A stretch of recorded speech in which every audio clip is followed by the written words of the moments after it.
lovelies. Welcome to day 6 of our Tarot Advent with a Yule focus. I hope you're enjoying these. Let's see what today's card brings us. Oh, the Krampus. And so the Krampus, oh my gosh, he looks terrible. He is, in traditional tarot, he would be the devil. And so we think of the devil as this a character that is ruling over hell and that is, coming here to tempt us.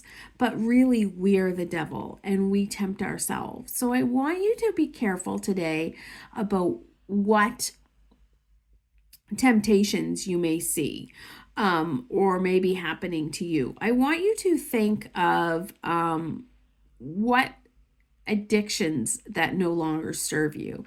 And it doesn't have to be like major addictions like alcohol or substance abuse. It could be an addiction to people pleasing. It could be an addiction to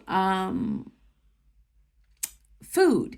It could be, it could be a habit you need to break. So I want you to think about that. I want you to think about where that is and how that serves you in your life, right? It could be an addiction to negativity or to drama. A lot of people are addicted to drama. And how does that serve you in your life? And when you have these addictions and these temptations, you are not in control. You are being controlled. You're being controlled by the addiction, right? And so I want you to see where you can make changes in your life today. And so the Krampus is about danger, bondage, and restriction. But it's these bondages and restrictions we put on ourselves, right? This image replaces the traditional devil in most decks and is inspired directly by a postcard from the 1900s that featured a Krampus from Alpine folklore. Often called the Christmas devil, it has been speculated that the figure of the Krampus may have pre-Christian origins and has persisted in the Alpine regions of Central Europe for centuries, until it's incorporated into Christian winter celebrations. The figure has been directly associated with St. Nicholas, but whereas he would reward well-behaved children with gifts, the Krampus would punish them. His origin is not clear, but he seemingly represents the shadow aspect of the season. There is a lot of love and goodwill in typical winter celebrations, which can hide the sinister qualities of the season. The Krampus represents the danger inherited in the nature. It is midwinter, and not everything in nature is love and light. It's cold and freezing in places. There is real peril, and for our ancestors, a fear that many of them might not make it to spring. The shadowy figures of midwinter evoke this sense of peril and danger. They encourage good morals and the moderation of behavior.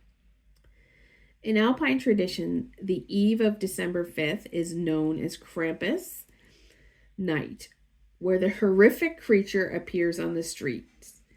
Its appearance acts as a warning: moderate your behavior or suffer the consequences of your actions.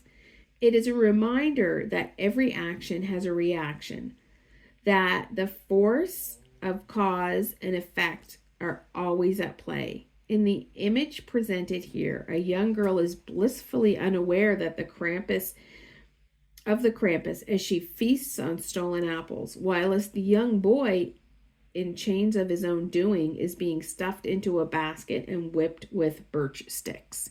It's a very violent image of what happens when we don't follow what we need to do, and while we're enslaved by our own things. And think what we're enslaved by now, right? We're told that we all need matching pajamas because that's what a family is. We don't need matching pajamas. That's not a family. We're told that we need to spend X amount of dollars because that's how you show your love. That's not how you show your love. right? Buying things is not how you show your love. Okay, you were enslaved by your own choices and yet have not realized that the power of liberty is entirely in your hands. Nobody can set you free from the restrictions that limit you except for you. You have placed too many emphasis on materialistic gains and in doing so have become blinded to what is important. This is also a card that heralds the breaking of chains, but only you have the power to break them. What chains are you breaking today? I would love to know. Not every card in this is going to resonate with you.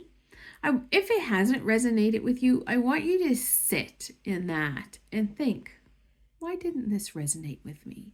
Why is this message not for me? I wish you the magic of tarot, and I will be back tomorrow.